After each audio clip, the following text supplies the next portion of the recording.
Thanks for having me here. It's a beautiful city. I think my battery is a little bit dead, so that's why I'm around here. How many of you have heard of OWASP Top 10? All of you, right? Great. How many of you have heard of Automated Threats Handbook? Awesome. That's like a couple more than I thought. Great.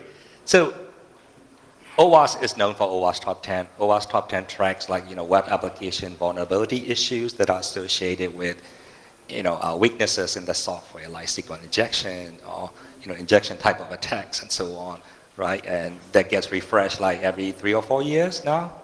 But automated threats, we track these bots and automated scripts that are taking advantage of legitimate features in the software. So for example, things like login page, right? Or checkout page, or how you check the balance in your credit card, and so on. So this project started back in 2015, and Colin Watson is one of my collaborators and co-leads on this project. And since then, this has become basically a de facto industry standard in buying and selling and finding solutions for these automated attacks. So this talk is about that, how we categorize and create an ontology for these attacks and how you can use it. And also will be like a call for collaboration and so on. So a little bit of my background and what I do, I work at Verizon, and as part of Verizon that does content delivery network. So we have a lot of these web servers that are throughout the world. And from that vantage point, I get to see all this both good and bad web traffic. Good could be good bots like Google bots and search engines and so on that are happening, but also a lot of bad and nefarious activities like attacks and also the exploits that I'm going to talk about based on these automated scripts. I'm sure this is not working, sorry. Oh, does it?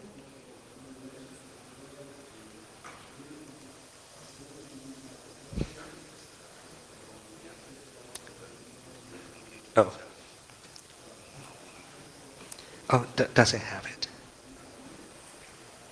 Okay.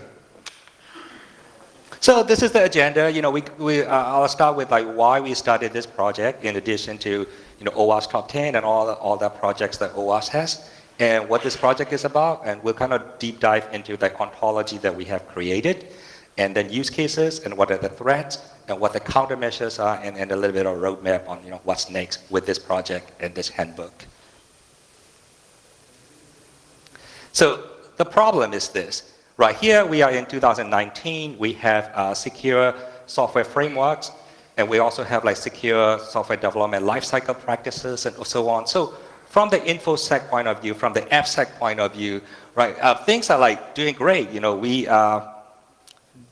take care of this SQL injection and cross-site scripting and vulnerable components and all that. If you do the SDLC right, that may not be true for everyone, but if one of us start a project today, then that's how you're going to do it, and then you will have a pretty good chance that your software is going to be fairly robust and reliable. But what about from the ops point of view, right? From the ops point of view, that's what ops guys are saying, oh, we see a lot of attacks, and we see a lot of unwanted traffic coming to us, and you guys are doing everything right that you said about software development, but how come we're seeing attacks? Well, one of the reasons is that whether you are secure or not, you'll receive attacks just by being on the internet. And the other part of the reason was that you have legitimate features that are not meant to be for mass consumption. They are meant to be for the human users to interact with your software or the application. But the attackers, with their sometimes commercial motivations, they write automated scripts to take advantage of these features en masse, right? So that's what's going on. And then a vendor comes in like, hey, I have this does-it-all solution for all the problems that you have. I mean, yeah, that product exists, right? Everybody sells that product, but that product doesn't exist. So that's the that's a problem that we try to address with this project. Do you have a common vocabulary in describing what these threats are? And So whether we are a defender or whether you're a builder or whether you're a vendor, you can describe these in a common term. So this is the goal of the language, of the project, and the project is called OWASP, Automated Threats to Web Applications. It is by OWASP standard what we call the lab level, so it's not experimental, it has been quite mature for now, but it's not like a flagship yet like OWASP Top 10. So we're working toward the goal, but the last project review that was done that we graduated to the lab status. Like I mentioned earlier, Colin Watson started the project back in 2015. I met him presenting a version of this, an earlier version of this at a conference, and we started to collaborate. So from his point of view, he was having this ontology and all this categorization and connecting to other frameworks and so on, but he didn't have a lot of the industry examples or industry practices. And that's why I came in I saw a lot of these problems, and I had at the time partial solutions for this and so on, but so we kind of complement each other, and we started collaborating on this along with the project reviewers that we done about a couple of years ago. And some of the vendors, a couple of names that you see here, they also contributed ideas and data to this. So this is the data from one of the vendors in this industry, and this is the latest one. This is based on 2018 data. So we kind of divide that web traffic into human traffic that's generated by the humans at the end of the other end of the connection, but also the bots, these are the automated threats. And not all bots are bad, right? So the bots are search engine crawlers and so on. You don't want to interfere with them. You want them to be able to discover your website and be part of their search engine index. And things like API access and health check, they're part of the infrastructure. They're part of the API-driven type of software architecture. So these are all good bot traffic. But if you look at this data, about 20% of the traffic are bad bots. So what are the bad bots? So instead of defining what bots are, we will define what the threats that are presented by the bots. So hence the ontology, right? And we call it OWASP Automated Threat, or some people call it OATS. It's an ontology of unwanted web automation, so bad bots, right? So good bots are, good web automation, and these are not vulnerabilities, and that's important distinguish factor between this and the OWASP Top 10 project, is that this one focuses on how your legitimate features are being abused by the bots, and we started with 20. And then now we have about 21 threats that we have discovered and categorized that could grow as we discover more patterns and so on. You can think of it as the patterns of these unwanted automation. This is not a top list. So sometimes people call OWASP top 20 or so on. This is not top by any means because we don't sort it by threat or risk or things like that. So here are the 21. A couple of changes that we made to the list since the last version of the book. So the product of this project is a book, and currently we are at version 1.2 of the book. And since between 1.1 and 1.2, we added this new category of threat called the denial of inventory, and that's the exhaustion of inventory that are in the merchant's warehouse, or however you call it in the digital equivalent. And we renamed capture bypass to capture defeat. Bypass meant that there's some issue with the capture implementation, but here capture defeat means that these automated scripts come up with some AI or optical recognition and so on. So these features to defeat capture. And the rest of the stuff scalping, scraping, skewing, sniping, spamming, and so on. I will go into some of these examples, but the book will have all these outline and catalog. So what are the use cases? What are the use cases of this project and the book? It's if you're a security architect, right, so this should lead you to defining, software security requirements and architecting it according to these requirements and building it and so on. So not just about like, hey, don't have SQL injection, use these libraries. This is also about like, think about this automated login abuse problem and have countermeasures built into your software. And also from the security management perspective, they can share this information with peers in their sector, and also they can make intelligent decisions about, hey, these attacks are relevant for us, and we see that a lot in the industry, and hence, we should spend more time and money in addressing them versus, these are some threats that, we don't really see in our industry and so on. And of course, from a security analyst, security operations point of view, these are helpful in both, reporting it to either to different organizations in your industry or just within your company, and you now have the consistent vocabulary to describe these.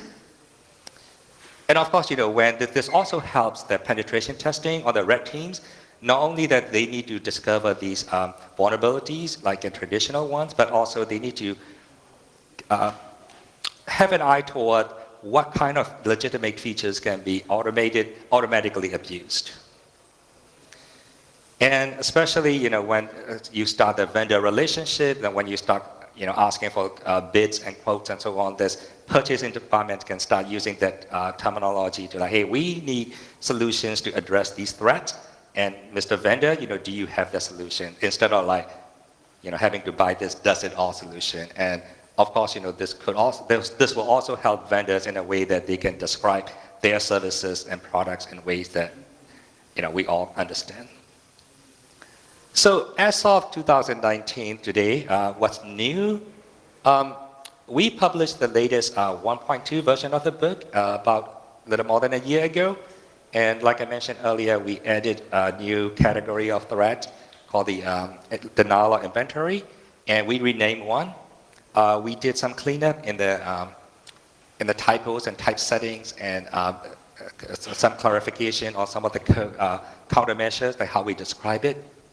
So denial of inventory, so that's a new one that we added, and we kind of debated over a little bit on, do we need a new category? We don't want to create a new category just for the sake of it, so we try to fit this problem into the existing 20 categories, and it turned out that, it doesn't really fit anyway. So what is denial of inventory? Well, think about an airline, like a discount carrier or something like that, and they have these special promotion phase, like, I was working with a company in Hong Kong, so like go to Phuket for like 20 Hong Kong dollars, round trip or whatever, right? That's, maybe they have 5 tickets of the price, and the other tickets are like normal price, right? So what happens to them was like there were some bots that put all this inventory, all the seating inventory, not just for the 5 promotional fare, but all like 120 or whatever, or 200 tickets on that flight, they put it in the basket, and they keep doing that, and they turn around and sell it in the third-party